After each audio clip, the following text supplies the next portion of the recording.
It's a technology that essentially replicates the human vascular system. So the way in which how nutrients pass through our own bodies or through livestock's bodies to grow muscle.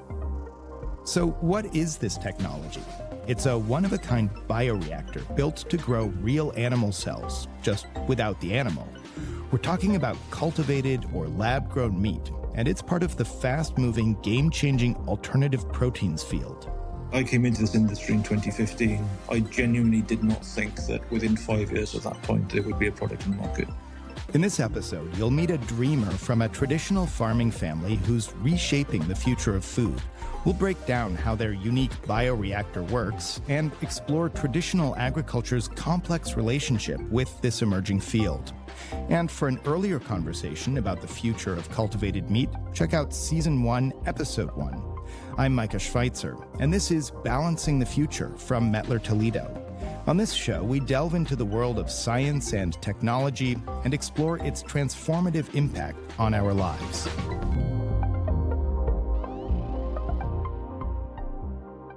Can you start by just walking us through you and your family history and background in farming? Absolutely. I live on the family farm, and it's been in our family well over 300 years. And so I come from this kind of farming tradition, so a mix of livestock, some forage and so on.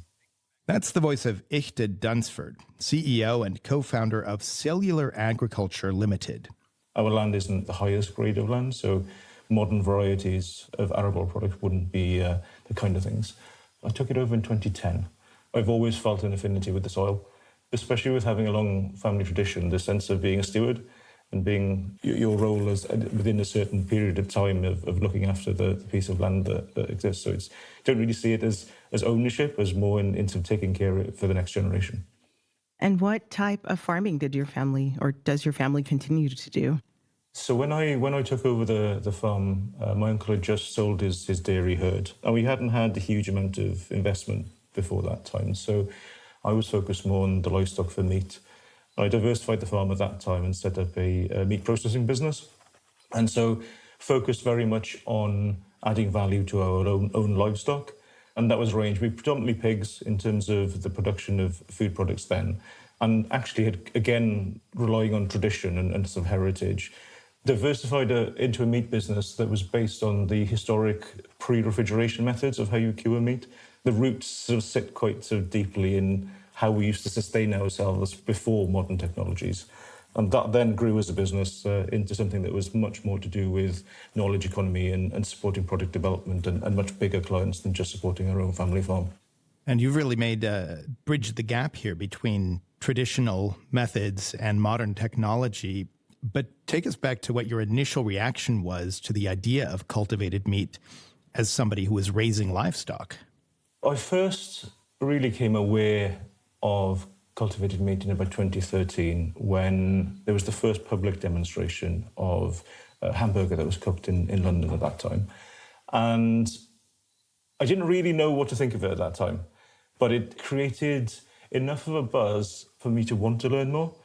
And so I started looking then to see if I could find a conference that I could go to learn a bit more. And found one in 2014 that I couldn't attend, found another then in 2015.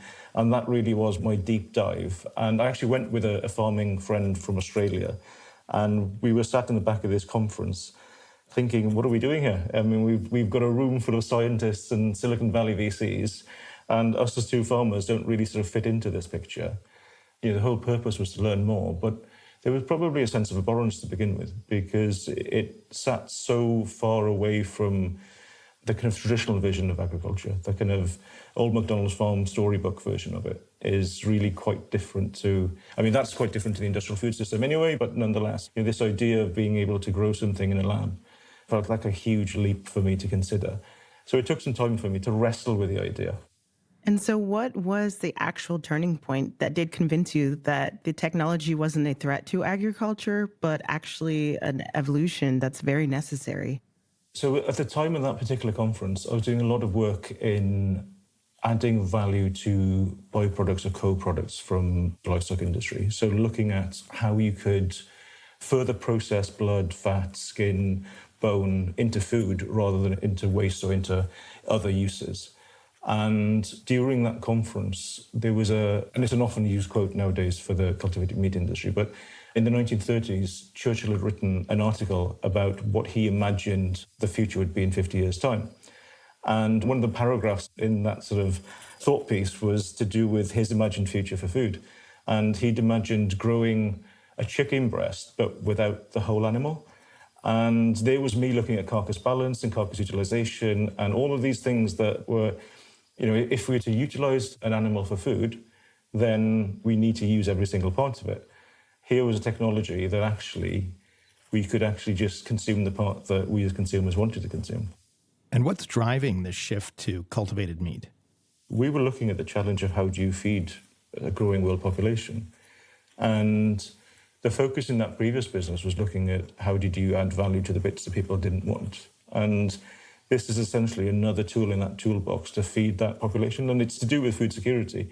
And I think if I go back to that period, there was research being done at that time looking at planetary boundaries. How do we currently produce food? Another version was published in 2023, but we already exceed a number of those boundaries in traditional farming. So it's not that we just need something for the future, we need something now. We've put some information in the show notes if you'd like to learn more about planetary boundaries and what they mean for human survival. So if we go back to our chicken, what I'm hearing from you is that we either need to use all of the chicken, if it's an actual chicken, or we can say what part of the chicken do we want and leave out all the other bits. It's probably not an either or, it's probably we need to do both. And cultivated meat isn't a silver bullet. It's one of these sort of tools in this toolbox. We need all the technologies within fermentation, precision fermentation. We need new technologies within traditional ag tech as well, because we have got a huge challenge. We produce too much food at the moment for the population that we have, but we waste a huge amount of it. So there's a simple choice. Do we as consumers change? Consumer change is very, very hard. There seem to be simple answers, but actually we're now looking at complex solutions to fix things that we aren't changing as humans. And how did engaging with the wider farming community really help shape your transition and perspective on the issue? I think that the first step is the considering, is it a threat? Is it a potential threat? And so in those early years, I'd say sort of 2015, 16, 17, it was a difficult time to be a farmer within the farming community, specifically working in this field. But since then, there's been so much more discussion, there's been so much more academic funding, where there's been the ability to have open conversations. And that's been of huge benefit, really, because once you get over that initial reaction, it gets easier in terms of conversation, because I think farming is a very specific industry. It's very personal. It's very family orientated. It's very much something that's passed from one generation to the next. So anything that seems to be criticism is taken very, very personally. Yeah, and I was going to say, did you have to have a lot of heart-to-hearts with your own family in order to convince them of cultivated meat? To be perfectly honest, I'm not sure even my own family fully understand elements of it, because it's highly complex, scientific technology. And scaling something like that is a challenge in any kind of food ingredient within the food industry that's complex. But I think they're very supportive nonetheless, but to be honest, I'm the non-technical person within the leader within the business. And so I don't understand the minutiae of how everything works. Scaling is an issue, though, even within traditional agriculture. I mean, that's how we wind up with approaches like industrialized agriculture, which has its own challenges, of course. Absolutely. And I think that's the part for me when I entered into the industry, was to understand where was my role to play in this. And I think within that first conference, I really struggled to understand scale, because at that time, I asked a member of the audience, who has since become my co-founder, if there was a possibility of me having 20 kilos of cells from her research group at the University of Bath. And she just laughed at me and said, there's not 20 kilos of cells ever been produced for this sort of application. And so it made me really understand where the industry was at that time. And food is a manner of scale that's very, very different to many things. It's something, we all reliant on it, we all consume it. There's this global system that's very, very intricate in order for us all to have something to eat. So that isn't comparable to the applications or the technologies that were being used for the biopharma, biomedical industries.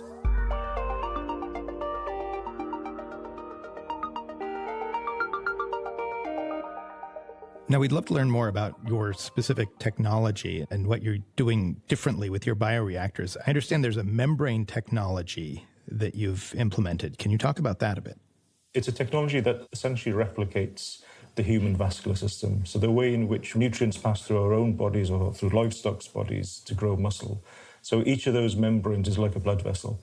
And so the nutrients pass through the center of that membrane and pass through the walls of the membrane to feed the cells that ultimately become the muscle. And so essentially it's a way of replicating or mimicking existing biology.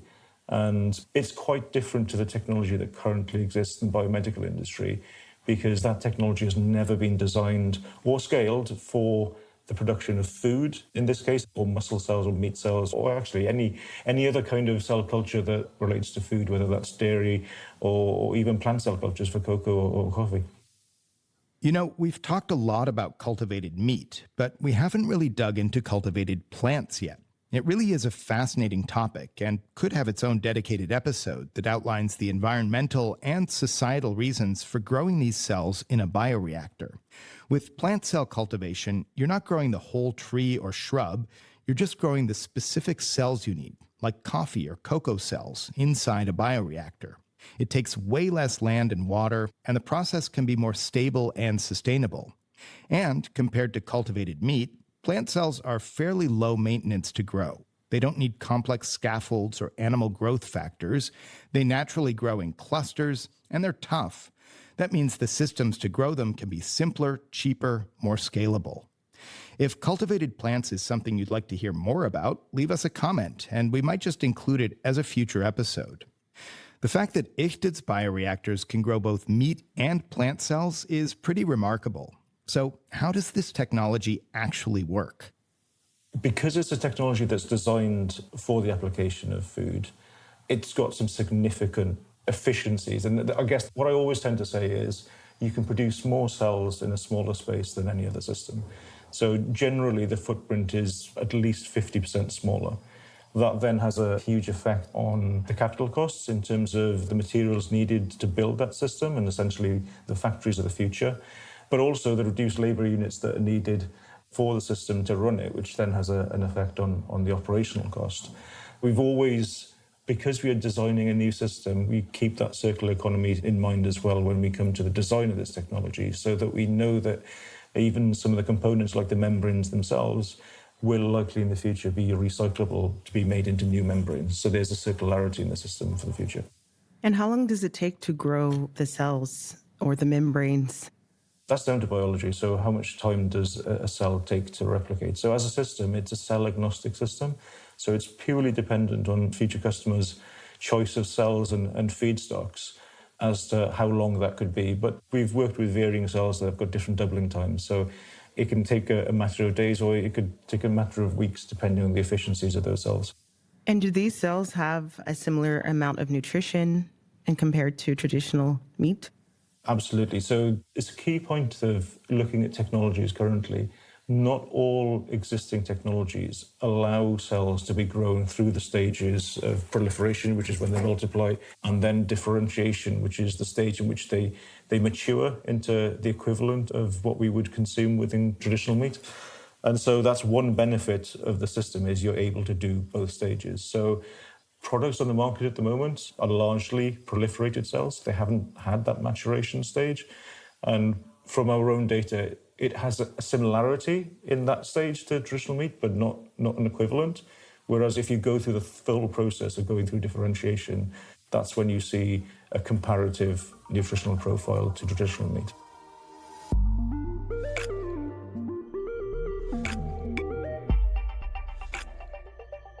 Now, you talked about the compactness and efficiency of the system. What about scalability? Can this support commercial scale production? Absolutely, because it's a modular system. So we've already, last year, one of our key milestones is we've built the longest ever hollow fiber membrane bioreactor for any form of cell culture application. So that actually is quite a bit broader than just cultivated foods. That also has applications in biopharma and other industries. That was the challenge for us, was to see, so how big can you get when you then start scaling out rather than scaling up. And I think the challenge that the industry is facing at the moment is using incumbent technologies and seeing how big can we get with a tank. Our approach is very different. If there's a modular approach, it needs to be a system that you can handle and the system that is actually usable in the factory setting. And so we've actually looked at water treatment industry and how they currently have banks of membrane treatment systems. Essentially, if you look at what a water treatment system would look like with reverse osmosis or membrane treatment, our factories actually probably look very, very similar in the future. So you might be wondering, why not just use stainless steel tanks, like the ones already used in food production? It's a fair question. After all, that's how we brew beer. You've got yeast in big metal tanks, eating sugar and turning it into alcohol. There are many parallels between brewing and fermentation processes used to create some types of cultivated cells. But growing cells is a lot more delicate. Those traditional tanks create shear stress, forces that can damage or destroy the cells.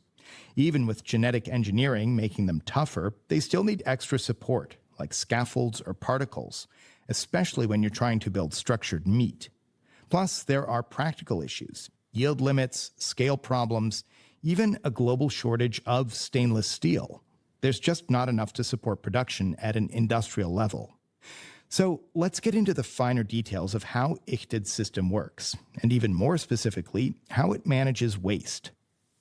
Essentially, the way in which we deliver nutrients is exactly the same as that we would grow cells, or we would grow muscle in the human body, or cattle would grow muscle. And so the delivery of nutrients is highly targeted to the cells. So in a tank, a cell is floating within the nutrients, but it's also anything that cell excretes in terms of waste is also in that area until it's taken away. Now, because it's a perfusion system that we have, the nutrients go through the center of the fiber directly to the cell, but also the waste is carried away at the same time. And so it's a much cleaner system for the cell to be able to live in an environment that's far more suitable for growth than what is currently being offered.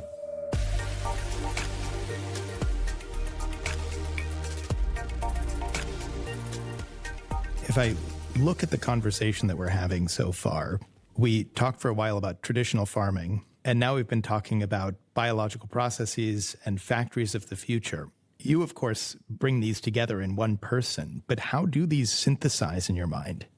I've always thought of kind of the bigger picture, and that's sort of my starting point is how do we get to where we need to get to as a planet? And I was so connected to that kind of starting point of soil because I'm looking forward already to next weekend where I know I'll be spending time in the garden. So growing vegetables on whatever scale, even though we use a tractor and machinery to do it, I still think of it as kind of gardening. And along this journey, it's been a challenge for me to bring others from the agricultural world into the conversation and to see whether they get to the same point as me in thinking of how we need these other technologies and how we should be embracing other technologies. And that could be, a biological innovation within agtech. It doesn't have to be something as such a leap into kind of synthetic biology. But there needs to be a bridging because essentially the challenge for me is the end product. It's the food that we consume as a consumer. And it's not about thinking about, well, we've always made it in this specific way. It's about working back to see, well, how can we make this but in a different way? And so it's an evolution, as far as I'm concerned, of agricultural practice rather than a dissolution of it. And what role do you see farmers playing in a cell-based food future? I think they've got a very important role because the nutrition that cells consume still comes from primary agricultural products. The primary energy source is glucose. Traditionally, that would have come from corn or maize. It could come from slightly more efficient, would be wheat, but also could come from agricultural wastes. Interestingly, over the last few years, we've supported a project that the Royal Agricultural University did in the UK that was looking at sort of threats and opportunities for UK agriculture in the future. And it was quite a broad project. It wasn't specifically, although it was looking at cultivated meat as the primary topic, it looked broader at the changes in agricultural subsidy, in how we go to more sort of high nature value farming. It made us consider climate change. So it brought in a number of other factors to consider, are there sort of more near-term threats to the agricultural community? And then where does cultivated meat sit within that, whether it's near-term or future, and where it actually comes in as an opportunity. So we looked with the University of Sheffield led on work looking at those primary agricultural inputs into the feedstocks, But also there were kind of 8 scenarios or case study farms where we went to see, is there an opportunity for some of these farmers to do something in the future, whether they are contributing cells from a donor herd on one farm, whether they were having on-farm production on another, whether another one which already had an established sort of farm shop business sort of retail element, whether they could kind of include it in that. And even horticultural businesses, ones that were producing strawberries and blueberries for major UK supermarkets, actually looking at the production facilities they already had, could they switch to do something quite high value within cultivated meat? Quite possibly, yes. So if those opportunities do come in the future, the agricultural community is very enterprising. They're very used to having to change their business model to survive. So I'm quite confident there's a keen role for them to play in the future. Which is very interesting because so often technological change and development results in us looking for winners and losers. Like the development of the automobile was tough on wagon makers and farriers, for instance. But you're saying that it's more complex than that. I think the early narrative was to think of this as something that it would replace. I think the term at that time was a kind of a post-animal bioeconomy. And it wasn't just looking at cultivated meat, that was looking at a number of animal-based byproducts that we use in other things, in cosmetics and pharma and so on. But we have to be realistic about if you want to produce something and you want to produce it at a parity in terms of cost to the traditional, to be competitive, you have to use inputs that are low priced. And where do they generally come from? It's from sort of commodity scale production. And in this instance, all those inputs are hugely reliant on agriculture. Some of the very complex elements within the kind of nutritional broth that you feed the cells could come from recombinant proteins or some form of fermentation or precision fermentation. But that's only a part of it. They are energy-intensive systems, they are capex-intensive systems. And so we have to be realistic about who invests in the future of food. Who is going to invest their hard-earned capital to build the infrastructure that's needed for the future. So we have to use what already exists. In July 2024, the UK's Royal Agricultural University published Culture Clash, a 2-year study exploring how farmers view cultivated meat. The top-line results were that farmers show curiosity, but also caution. They worry about uncertainty, unreliable data, and how new supply chains would work. Some see cultivated meat as unnatural and question who truly benefits from the shift. Still, the opportunity is there. The report suggests that some farmers can gain an edge by focusing on high-value meat or supplying raw materials for cultivation. Others could boost their income by using crop or animal byproducts, or even start producing cultivated meat directly on their farms. Early studies show that using byproducts cuts both costs and environmental impact. But farm-based cultivated meat production still costs more than factory-based methods. Building trust and working together could help traditional farming and the cultivated meat industry grow side by side. We're quite traditional in the kind of business that we are in terms of deep tech in the UK. Our first few years wasn't through sort of venture capital. It was through government support. It was through grant funding. It was through academic research. And so those stages to get to a point where we were ready for kind of investment, it exists here in the UK, and we're very, very fortunate for that. But actually, for new technologies that could fundamentally change, there's still a gap. We work with a number of investors in the food industry because they have that experience of how food systems work currently and they have the ability, they have the capital to fund expansion. But realistically, the capital needed for us to take any of these kind of newer technologies to absolute scale is vast. And so I think we have to be realistic. Governments need to have policies in place. They need to have funding in place in support of new technologies. And that goes across from all the way from the field to the final food product.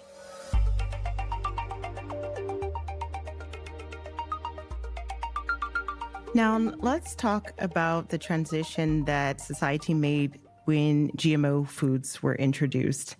At first, there was maybe some fear about this type of food and hesitation, and this could be similar to the cultivated meat trend and revolution that's coming. And it took a certain side of marketing, such as cotton candy grapes and other fun products, to really get people to accept these GMO products. Could you see in the future there would be some hybrid product, perhaps plant-based meat plus cultivated fat? Definitely. And I think there's a lot of lessons to be learnt from the way in which GM technology was developed and then commercialized, how it became a kind of a polarizing issue. And I think culturally it's really quite different. And if you think of Europe, for instance, the view on GM is really quite different to what it is in North America, and similarly to Asia. So we have to be culturally sensitive about a consumer view of technologies, but we also need to be very transparent in the way that we roll out technologies so that people understand. And I think that is definitely the challenge that the cultivated meat industry is facing. So some of the products that exist on the market now have actually taken that hybrid approach. One of the products at the moment, the one that's in a sort of in a retail setting where you can purchase it and cook at home, it only has a 3% inclusion of cells in it. And so that's an exceptionally small amount of cells, but nonetheless, consumers have the ability to purchase that product, to have a taste of what the future will likely look like. Are there countries or parts of the world where cultivated meat is most advanced? Singapore is the country that currently has, I think, 2 different products on the market from 2 different companies. I mean, historically, the US, the United States led the way, and especially because the concentration of companies were there. But even though there are 2 regulatory successes in the United States, I'm not really aware of any product that's currently on the market. It's sporadic at the moment. But Singapore seems to be the center point at the moment, and I know it has a favorable system for regulation from the standpoint that they prepared beforehand a framework of how to do the applications. They provided clear guidance, and so companies have had successes there because of the government's support for the idea of how we need to produce food for the future, especially in their case because it's a very, very small country. There isn't sufficient land to support primary agricultural sort of production. And so their reliance then in terms of food really came in quite sharply into focus during COVID. And so they've now shifted their focus to make sure that they can, that there is potential to invest in technologies for the future. Sort of like what we've seen with like vertical farming in the Netherlands. Absolutely. Same principle is how can we produce more with less?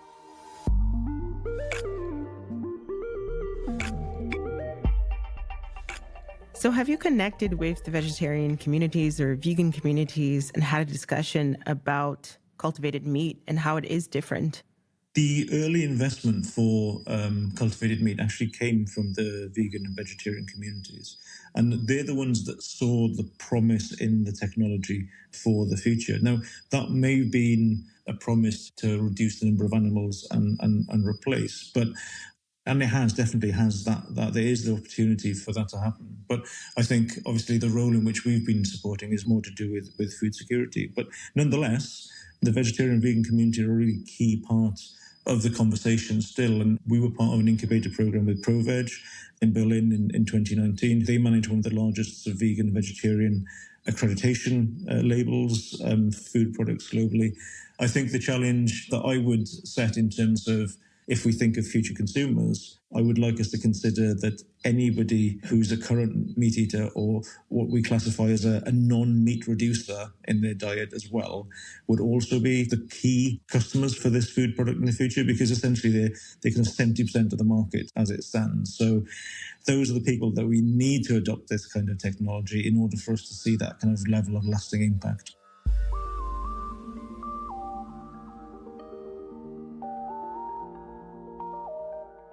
And if someone is looking to work in the field of cultivated meat technology, what would your advice be to them?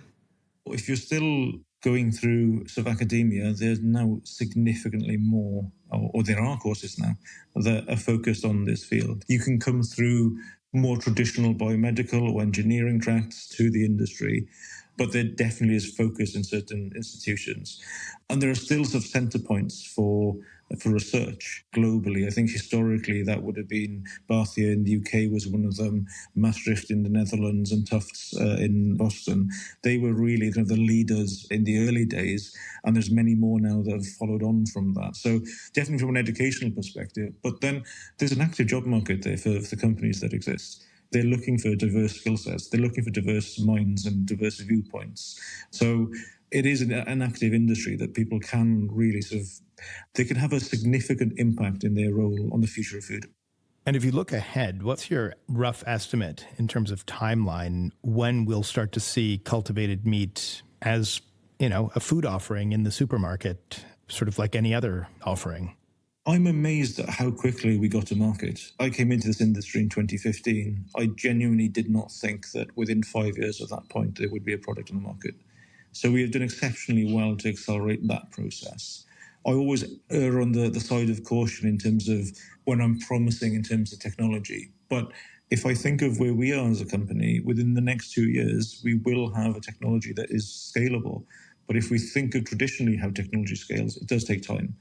And so to be realistic, could we start seeing large-scale plants being built in order to supply supermarkets within the next 3 to 5 years? I definitely hope so, because that's what the industry needs in order for it to get to the next stage.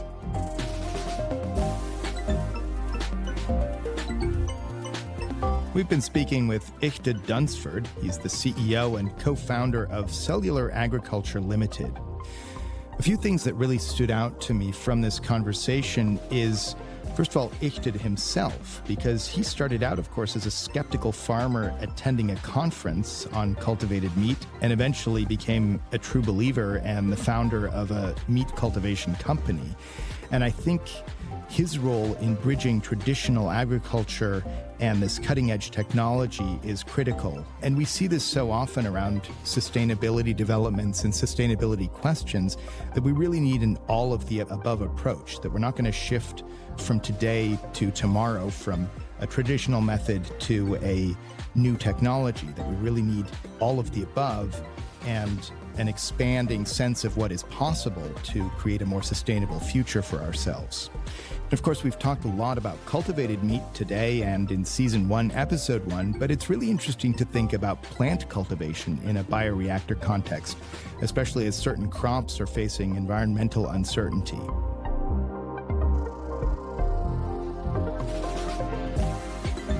This has been Balancing the Future from METTLER Toledo. What questions about science and technology do you want answered in a future episode? Do you want to hear about plant cells and bioreactors? Let us know by leaving a review. Or if you listen on Spotify, leave us a message in the comments section. And be sure to subscribe wherever you get your podcasts.